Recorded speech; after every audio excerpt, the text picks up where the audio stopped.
Good morning students. भारतीय online class में मैं हिमांशु शर्मा एक बार फिर आपका स्वागत करता हूं। तो बच्चों, पिछली क्लास में हम पढ़ रहे थे गेहूं का तना छेदक कीट, जो हमने पूरा कर लिया था। आज शुरू करते हैं नया कीट, मेथी व सरसों का मोइला।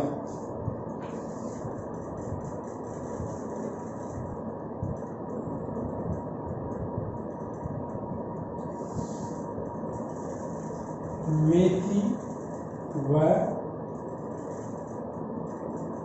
सरसों का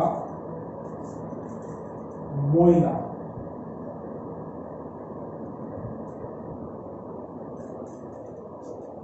मेथी व सरसों का मोइला कीट।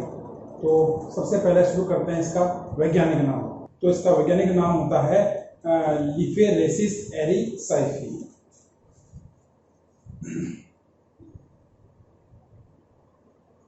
वैज्ञानिक नाम लिफेरेसिस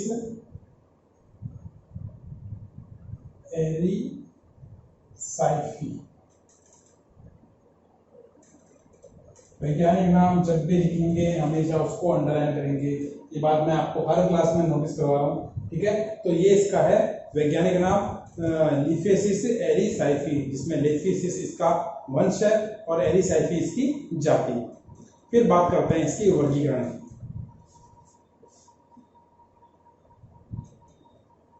वर्गीकरण के अंदर हम बात करते हैं संघ। तो कीटों का संघ होता है आर्थ्रोपोडा। फिर बात करते हैं वर्ग। कीटों का वर्ग होता है इंसेक्टा। ये कॉमन है, ये हर कीट के लिए कॉमन रहेगा। फिर बात करते हैं गण की। गण इसका हेमिप्टेरा। फिर बात करते हैं इसके कुल की। गण लगभग कीटों का अलग है, और कुल की बात करते हैं तो कुल है इसका एफिडिडी।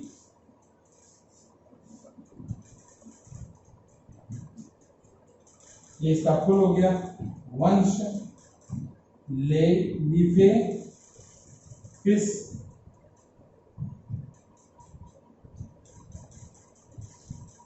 और जाति हो गई इसकी एरिसाइफी।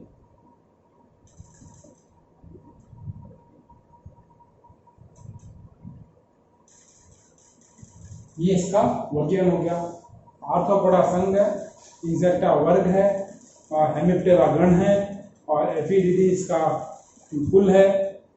फिर इसकी लिफेरेसिस इसका वंश है, और एरिसाइफी इसकी जाति है। तो ये हो गया इसका वर्गीकरण। अब बात करते हैं इसके सामान्य लक्षणों।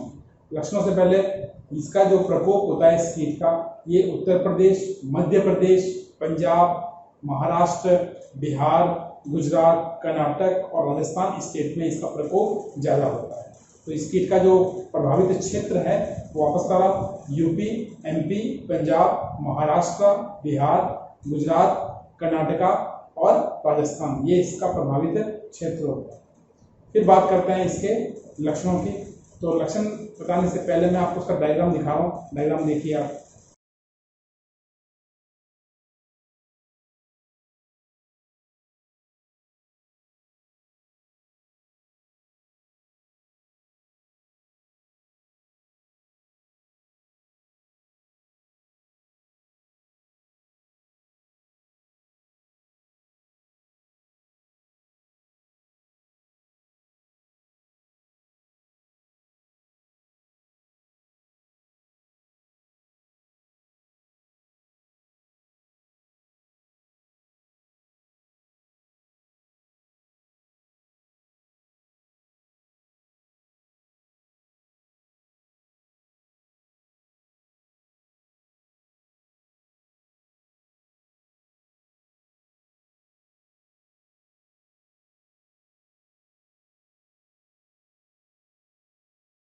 तो अब बात करते हैं इसके लक्षणों की।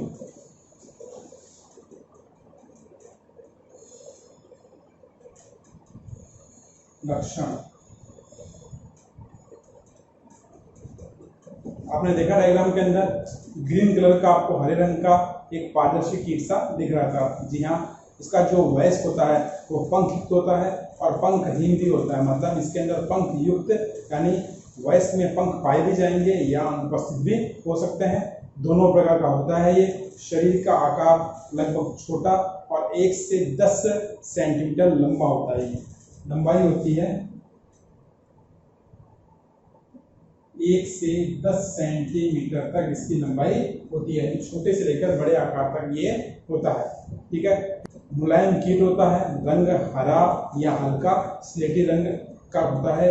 इसके जो पंख होते हैं वो पूरी तरह पारदर्शी होते हैं और इसके जो आगे वाले पैर होते हैं वो बड़े होते हैं और पीछे वाले पैर कैसे होते हैं, छोटे होते हैं। ये आपको डायग्राम में दिखाई दिया था।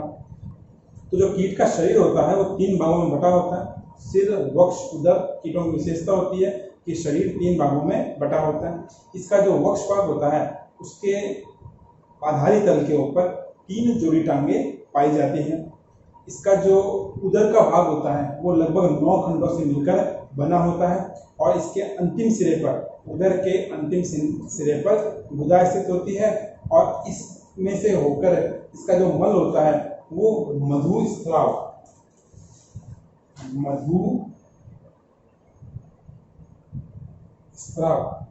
मीठे तरल के रूप में इसका अपशिष्ट इसके शरीर से यानी उदर के अंतिम खंड से बाहर निकलता रहता है। तो वापस एक बार मैं बात कर रहा हूं लक्षणों की। रंग हरा या स्लेटी, लंबाई 1 से 10 सेंटीमीटर, पंख होते हैं वो पारदर्शी होते हैं, शरीर होता है वो 3 भागों में, सिर, वक्ष, उदर में बटा होता है। इसका जो वक्ष भाग होता है इस वक्ष भाग पर 3 जोड़ी टांगे निकली होती है। जो इसकी अग्र पैर होते हैं, अग्र पैर बड़े और पश्च पैर छोटे होते हैं और उदर का निर्माण होता है, उदर का निर्माण 9 खंडों से मिलकर होता है और अंतिम खंड से अपशिष्ट मधुस्राव के रूप में बाहर निकलता है। तो ये इसका सामान्य लक्षण है। अब बात करते हैं इसके क्षति और महत्व की।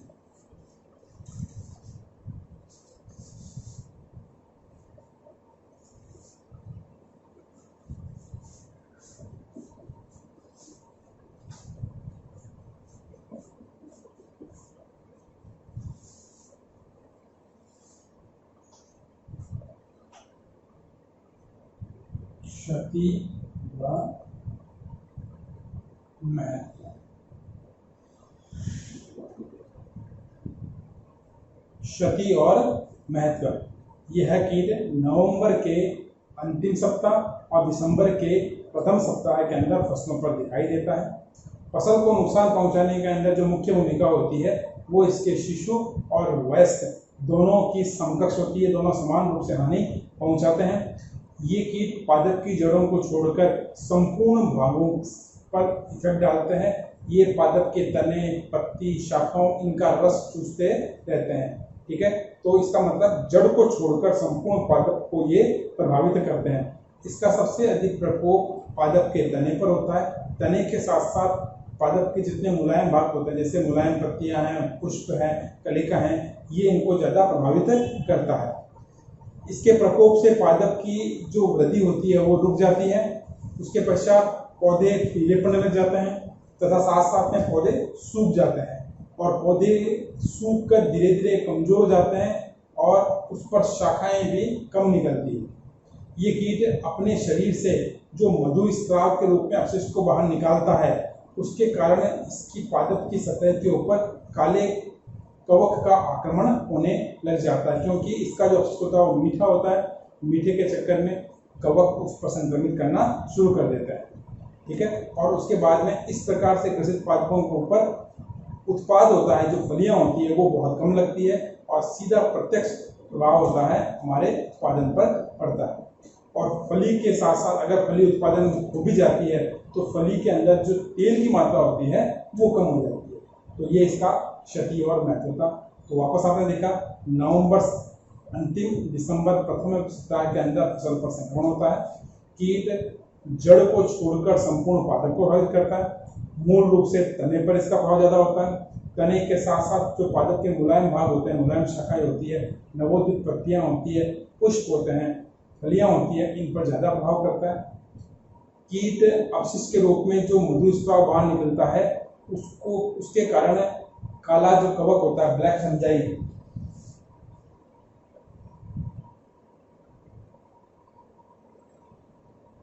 ब्लैक फंगस, काला कवक, ये पादपों के ऊपर इफेक्ट डालता है, संक्रमण करता है, जिससे उत्पादन दर में कमी आती है और साथ में फलियां कम लगती है। और अगर फलियां लगती भी है तो उनके अंदर उत्पाद जो तेल होता है उसकी मात्रा कम हो जाएगी।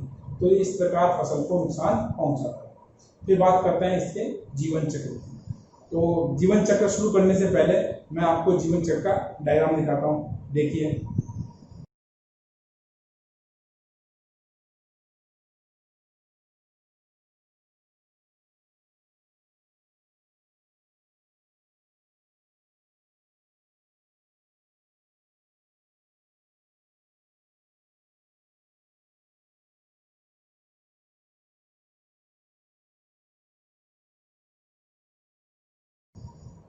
डायग्राम आपने देखा, अब इसी डायग्राम के ऊपर अपन डिस्कस कर रहे हैं। ठीक है, तो शुरू करते हैं जीवन चक्र।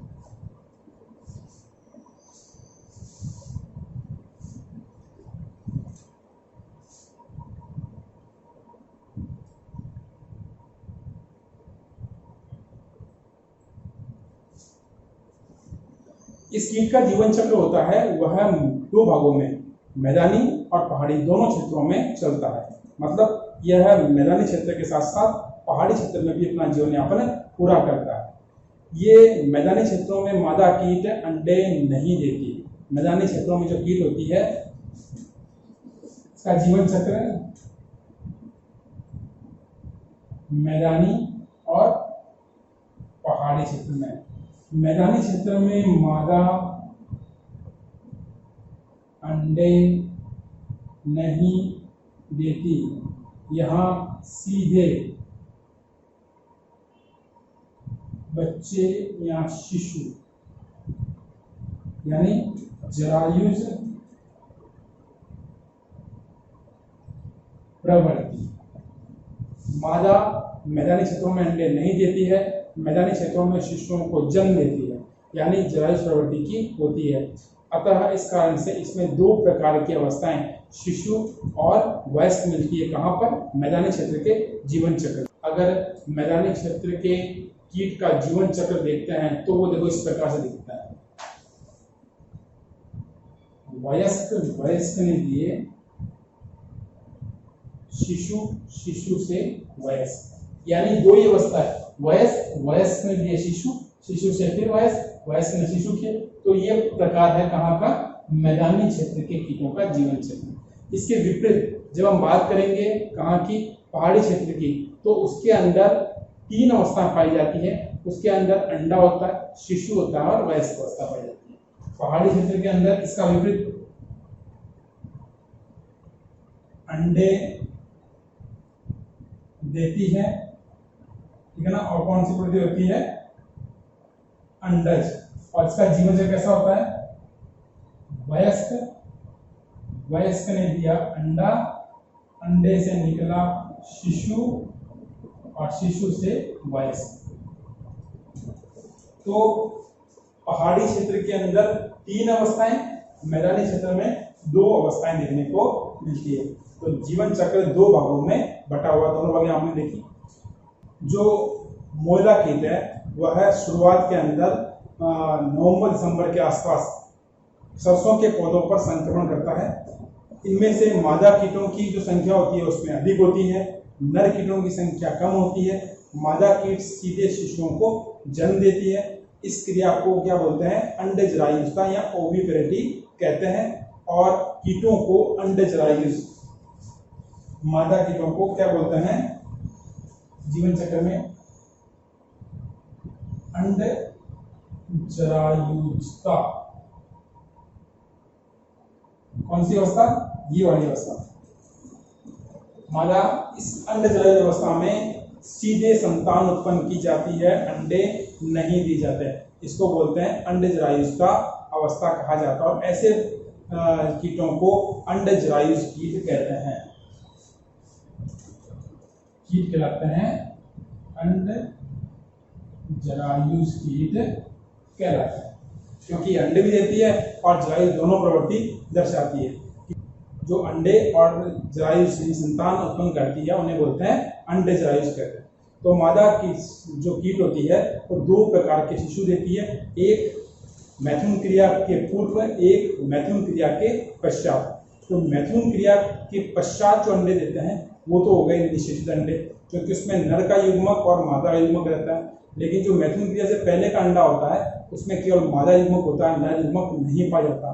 तो ऐसे अंडों को बोलते हैं अनिषेक अंडे या अनिषेचित अंडे। अनिषेचित अंडे मतलब मैथुन से पूर्व।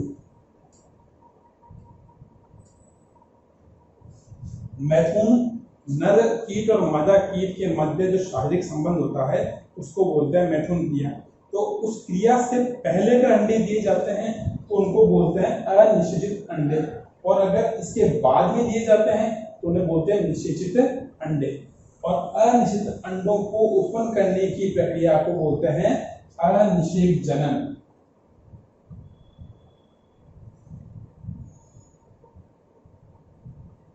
अनिषेक जनन मतलब बिना निषेचन की क्रिया के जनन की प्रक्रिया क्या कहलाती है?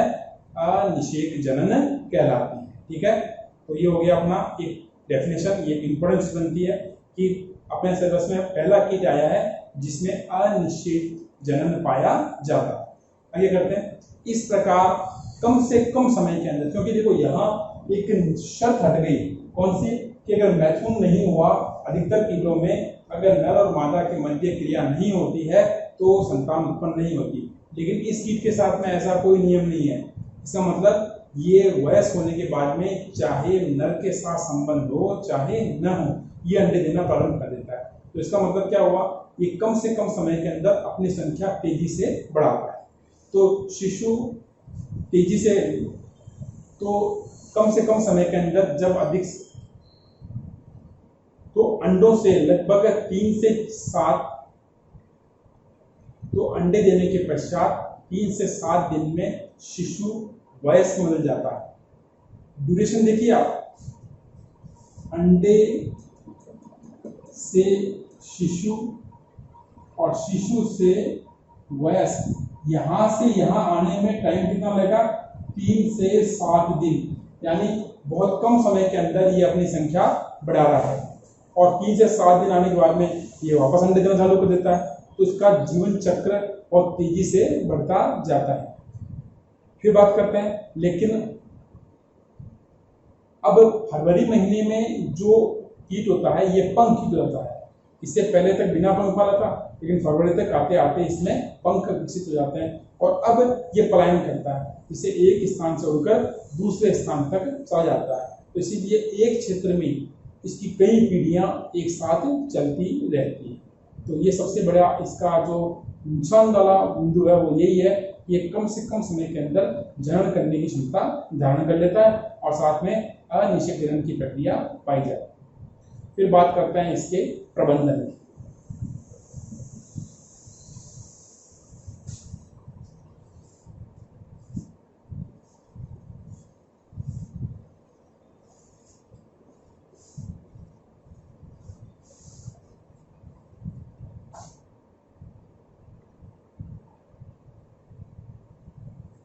प्रबंधन यानी इसको कैसे नियंत्रित किया जाए, कैसे नष्ट किया जाए या कैसे फसल को बचाया जाए। तो वो अपन जो हमेशा पढ़ते हैं, प्रबंधन की प्रक्रिया 3 चरणों में होती है। सस्य प्रबंधन, फिर होता है जैविक प्रबंधन और फिर रासायनिक प्रबंधन।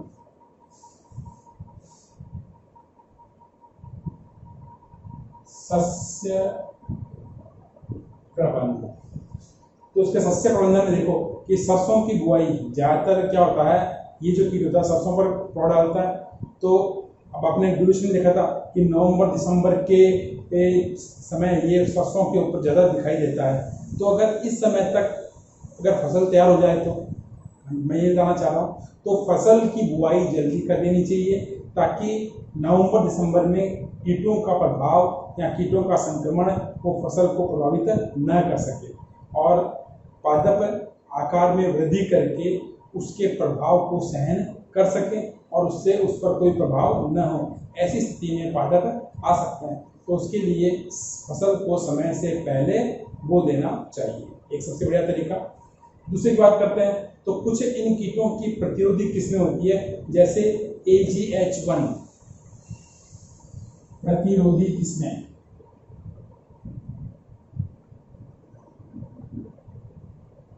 AGH1 प्रतिरोधी किस्में वो किस्में होती है जो कीट का उस फसल के ऊपर उसका प्रभाव नहीं होता है, इसको बोलते हैं प्रतिरोधी किस्में। तो ऐसी किस्में हैं AGH1 तथा टाइप 101, ये जो होती है टाइप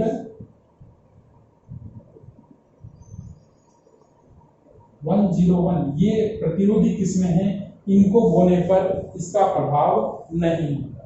तो ये किसमें आ रही है, सस्य प्रबंधन में, और साथ में अगेती बुआई करनी चाहिए, अगेती बुआई इजी है। सस्य प्रबंधन में क्या किया, अगेती बुआई कर दी और प्रतिरोधी किस्मों को उपयोग में लेना चालू। अब बात करते हैं इसका जैविक प्रबंधन।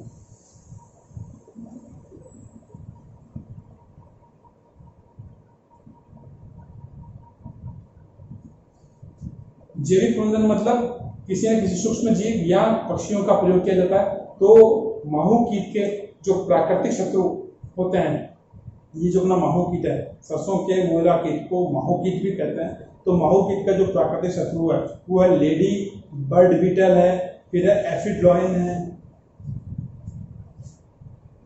लेडी बर्ड बीटल,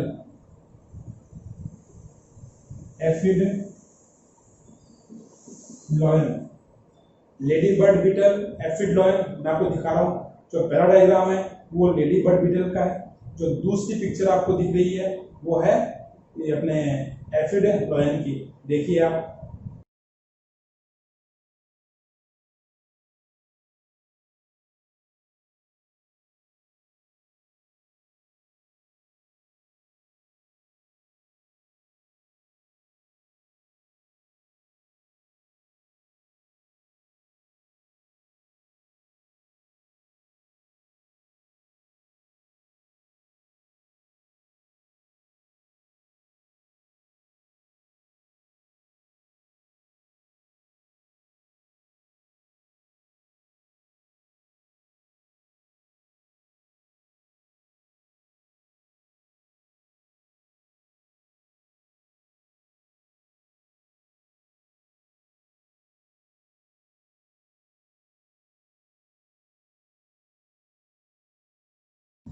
अपने डायग्राम देखा, तो इनका प्रयोग यानी इनको अगर हम क्या कर सकें, इनका उत्पादन करें तो फसल को आसानी से नियंत्रित किया जा सकता है।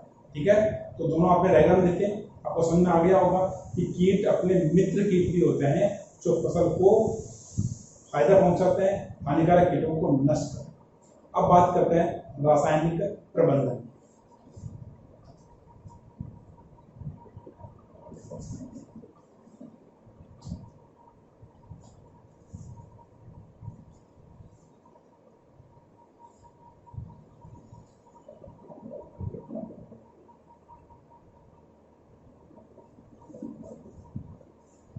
जी हाँ, रासायनिक प्रबंधन यानी रसायनों का प्रयोग, और यह फसल के लिए थोड़ा नुकसानदायक होता है।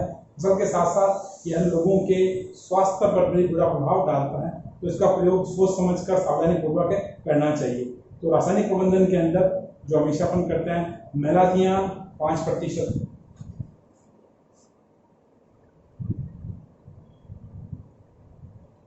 मेलाथियान 5% या क्यूनाल्फास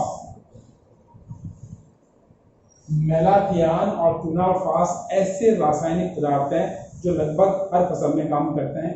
क्विनोलफास और मेलाथियान इक्वल 5% में या तो ये ले लो या मेलाथियान ले लो, और उसको क्या करना है, डस्ट के रूप में लेना, पाउडर के रूप में, और इनको 20 से 25 किलोग्राम प्रति हेक्टेयर की दर से फसल के ऊपर छिड़काव करना है। क्विनोलफास 5%, दोनों में से कोई भी एक लेना है, या क्या करना है 20 से 25 केजी पर हेक्टर फसल पर छिड़काव करना। मेलाथियान 5% हो तो वो ले सकते हैं, ये नहीं है क्विनोलफास 5% तक वो ले सकते हैं। 20 से 25 किलोग्राम 1 हेक्टेयर के लिए सफिशिएंट है, उसको लेकर फसल के ऊपर उसका छिड़काव करना हो। अगर पानी की सुविधा उपलब्ध है और कीट का प्रकोप अगर वहां अधिक है तो वहां पर डाईमिथियोएट, वहां पर डाईमिथियोएट 30 EC या मिथाइल डिमेटान 25 EC पर लीटर प्रति हेक्टेयर की दर से उसका सॉल्यूशन बनाकर उसको क्या करना है, फसल के ऊपर स्प्रे करना। ठीक है, तो ये हो गया अपना कब, जब पानी की अवेलेबिलिटी होती है। तो ये थे अपने रासायनिक प्रबंधन जिसके द्वारा हम फसल को रसायनों के द्वारा बचाव कर सकते हैं। तो बच्चों, ये था अपना मेथी व सरसों का मोइला। इस टॉपिक के अंदर हमने सबसे पहले उसके कीट के वैज्ञानिक नाम की बात की, लीफेसिस एरिसाइफी, फिर हमने उसका वर्गीकरण जिसमें आर्थ्रोपोडा संघ, इंसेक्टा वर्ग, हेमिप्टेरा गण और उसका एफिडिडी कुल, लीफेसिस उसका वंश और एरिसाइफी जाति की बात की। फिर हमने देखा कि कहाँ कहाँ उसका प्रकोप होता है, तो यूपी, एमपी, पंजाब, महाराष्ट्र, बिहार, गुजरात और कर्नाटक, राजस्थान में इसका प्रभाव होता है। फिर हमने लक्षण की बात की, तो लक्षण में आपको डायग्राम दिखाया, कीट का रंग, उसका आकार, उसके पैरों की स्थिति, शरीर कितने भागों में बटा होता है, ये बारे में बात की। फिर क्षति और महत्व कैसे फसल को प्रभावित करता है। फिर जीवन चक्र, इसका जीवन चक्र इम्पोर्टेंट है क्योंकि इसके जीवन चक्र में 2 अवस्थाएं, पहाड़ी और मैदानी दोनों पाई जाती है। पहाड़ी के अंदर 2 पद होते हैं, वयस्क और शिशु, और मैदानी क्षेत्र के अंदर वयस्क और शिशु, और पहाड़ी क्षेत्र में अंडे भी लिए जाते हैं, यानी 3 अवस्था पहाड़ी क्षेत्र में। तो ये हमने जीवन चक्र के बारे में बात की थी। फिर हमने प्रबंधन देखा जिसमें सस्य, जैविक और रासायनिक प्रबंधन। इसके साथ ही अपना कीट पूरा होता है। अगले कीट के साथ मिलते हैं अगली क्लास में।